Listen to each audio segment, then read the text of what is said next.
कल असेंबली एक अखाड़ा बन चुकी थी। यहाँ पर महराज मलिक और बीजेपी के कार्यकर्ता एमएलए आपस में भिड़ पड़े थे। आज उसको लेकर एक प्रोटेस्ट किया जा रहा है। यहाँ पर समर्थकों से जानने का प्रयास करेंगे कि आखिर आज उनकी क्या पूरा सर क्या पूरा मामला किस लिए रोज प्रदर्शन किए जा रहे हैं। देखिए, जैसे आपने देखा कि कल असेंबली में जिस तरह से मैन हैंडलिंग की गई महराज मलिक को, जो एक चुने हुए टोटा के एमएलए हैं, और बीजेपी के जो यहाँ पे चुने हुए विधायक हैं, उनके द्वारा सबके सामने ये मैन हैंडलिंग की गई। देखिए, बीजेपी के पास अब कहने को कुछ नहीं, क्योंकि 10 साल उन्होंने कुछ नहीं किया, परंतु जब कोई क्वेश्चन पूछेगा उनको तो जवाब आएगा नहीं। जब जवाब नहीं आता तो फिर आपको पता है कि आगे इनको, जब कोई किसी के पास जवाब नहीं होता तब वो गाली गलौज किया जाता है। महराज मलिक भी कुछ ज्यादा जरूरत से बोल रहे थे वहाँ पर। देखिए, लोगों की आवाज उठा रहा है। आप बताइए कौन सी चीज है जो उसने गलत बोल दी? अगर उसने बीजेपी के जो एमएलए हैं मार खा कर आते हैं, सुबह मर्द बनते हैं, ऐसा भी बात। देखिए, ये चीजें हमारी नाली में साथ में मार खा के आते हैं कि नहीं आते, वो हमने कहीं सुना, पर जो आपने नहीं सुना वो मैं आपको दोबारा बता दूं। जो इन्होंने वहां पे अभद्र भाषा का जो उपयोग है कि हमारी माता बहने के लिए किया है, क्या ये शोभा देता है? क्या एक चुने हुए जो हमारा विधायक है उसको शोभा देता है माँ बहन की गाली नहीं कि किसी चुने हुए लीडर के ऊपर हाथ उठाना? आप बताइए इसने क्या गलत किया? इसने बोला शराब बंद कर दो, इसने बोला नशा बंद कर दो, इसने बोला लोगों की आवाज को आप यहाँ पे उठाओ। यहाँ पे हिंदू धर्म या मुसलमान धर्म की बातें करने का, क्योंकि ये ठेका जो है ये धर्मगुरुओं का है। जब वो चीजें आप विधानसभा में लेके आओगे तो कौन सी लोगों की पालसी सुनने के हम लायक रहेंगे? लोगों की आवाज होनी चाहिए, यहाँ पे जनता की आवाज होनी चाहिए। यहाँ पे जनता की आवाज छोड़ के आप जय श्री राम या कोई भी नारा लगाते हैं, वो हमारे राम के दिल में बसते हैं, वो हमें मुंह पे जुबान पे हर किसी को बताने की जरूरत नहीं है। परंतु जो मुद्दे बोलने वाले हैं, आज आप देखिए कल क्या हुआ। कल ये बाहर बैठ गए किसके लिए? कि डेली वेजेस को पक्का करना है। मेरे को बताओ 10 साल किसका एजेंट रहा? Who is the agent? Governor, जो lieutenant governor, who is the agent of that? और एक एजेंट से आप काम नहीं ले सके तो आपने कौन से काम करने हैं लोगों के? आपको क्या था? आप रेगुलराइज करवा सकते थे। सेंटर में आपकी सरकार थी, गवर्नर आपका था। आज आप लोगों को गुमराह कर रहे हैं बाहर बैठ के। क्या ये संसद में आपने, ये विधानसभा में आपने ये चीजें आप उठाई? कोई बात नहीं की। सिर्फ बात क्या करते हैं ये, इसने वो कह दिया, इसने वो कह दिया। जब सच्चाई बोलो, जब जवाब नहीं होगा तब गाली गलौज होगी। जिसके पास जवाब होता है उसके, अब देखिए यहाँ पे सरकार जो भी है, जितना भी हमारा एडमिनिस्ट्रेशन रहा, उसकी गोद में बैठ के ये सब चीजें जो है, जितने कांड हो रहे हैं, क्या इनको पता नहीं है? सबको पता है, परंतु रोकथाम करने के लिए अगर कोई आवाज उठाएगा उसकी आवाज कुचलने की कोशिश की जा रही है, जो हम होने नहीं देंगे। आम आदमी पार्टी का एक एक वर्कर जो है वो लोगों को दबाने की कोशिश की है, उनको मुंह की खानी पड़ी है।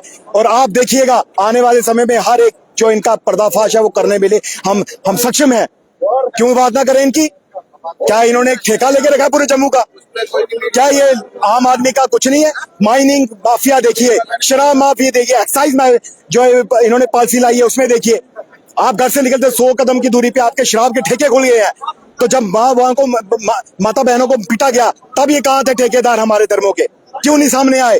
क्यों नहीं लोगों की आवाज बनी? जब बिजली काटी गई लोगों की, जब बिजली पे ना करने का एसी में बैठे थे, क्यों नहीं लोगों के साथ खड़े हुए?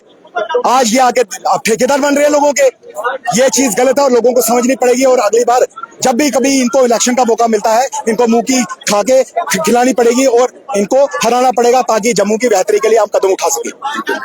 ये हमारे साथ आप पार्टी के कार्यकर्ता थे जो बता रहे थे कि आने वाले चुनावों में इनको मुंह की खानी पड़ेगी। यहाँ पे महराज मलिक से भी बात करने का प्रयास करेंगे। यहाँ पर महराज मलिक कुछ नहीं बोल सकते। खोली पाकिस्तान का नाम लिया, उसका नाम बताओ मुझे, ये बहुत बड़ा सवाल है। अमित शाह गृह मंत्री आता है, वो लोग उसका हिस्सा नहीं होते हैं। बहुत चलता है, कई बल्ले पर उसको पॉइंट किया जाता। नौजवानों के रोजगार के बारे में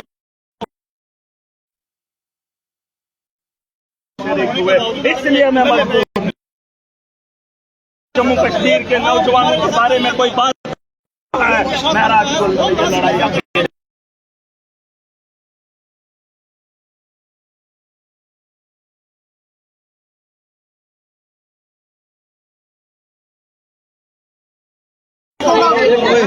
प्रोटेस्ट आप पढ़ा लिखा नौजवान समझदार हो गया है, मकसद समझ गया है, राजनीति समझ गया है और उस मकसद है। महराज नौजवानों की रहबरी करेगा। जिन लोगों ने इसको और एक आम आदमी अपना मुस्तकबिल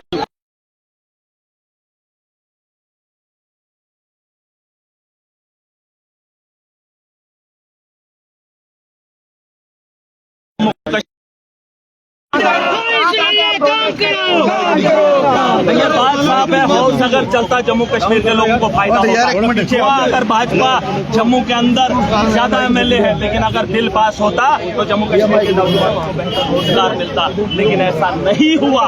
बीजेपी का तामझाम जब तक नीचा रहा वो चलता रहा और बीजेपी के लोग करते रहे और उन्होंने सोचा महराज की आवाज को ताकत से दबाएंगे और धर्म इतना, लेकिन उन्हें नहीं पता यहाँ सिख भी है, हिंदू भी है, बौद्ध भी है, जैन भी है, मुसलमान भी है, हिंदू मुस्लिम सिख ईसाई।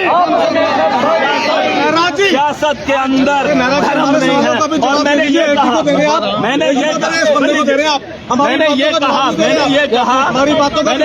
वहाँ पर नारे तकबीर अल्लाह अकबर के नारे भी लगे, वहाँ पे जय श्री राम के नारे भी लगे। सर आपका भी मिलेगा सर, जब मीडिया है सबका एक ही जवाब मिलेगा। मुझे बताइए, अरे हमने 50 सवाल किया, आपने एक जवाब पूछ तो लो। बीजेपी विधायकों का कहना ये है कि आप हिंदू के तिलक के ऊपर सवाल उठाते हैं। देखिए, मैं सवाल ये किया क्योंकि जो रक्षक बने हैं, मैंने फिलहाल शराब की दुकानों की बात की। बीजेपी का 24 सवाल कल था, वो कहा माता वैष्णो देवी में शराब की दुकानें कब उठेंगी। अगर नहीं बोल, आप हाथ पीछे रखें, आप यहाँ पीछे रहिए ना।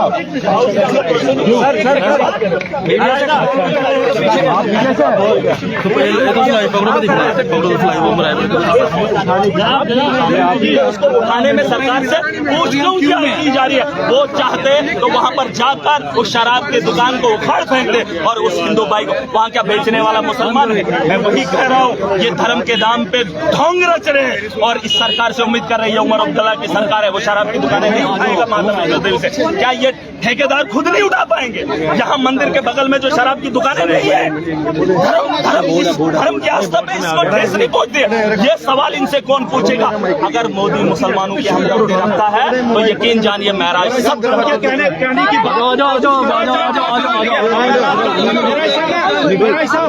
12 लाख मामला नहीं है, 1.5 करोड़ पीछे का मामला है।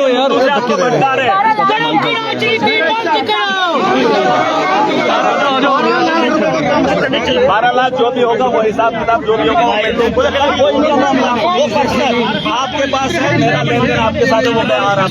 ये जम्मू कश्मीर का लेन देन है। आज बीजेपी का 2.5 MLA वो मेरे बारे में 1.5 करोड़ आवाम के साथ जो धोखा हुआ उसको क्या कह रहा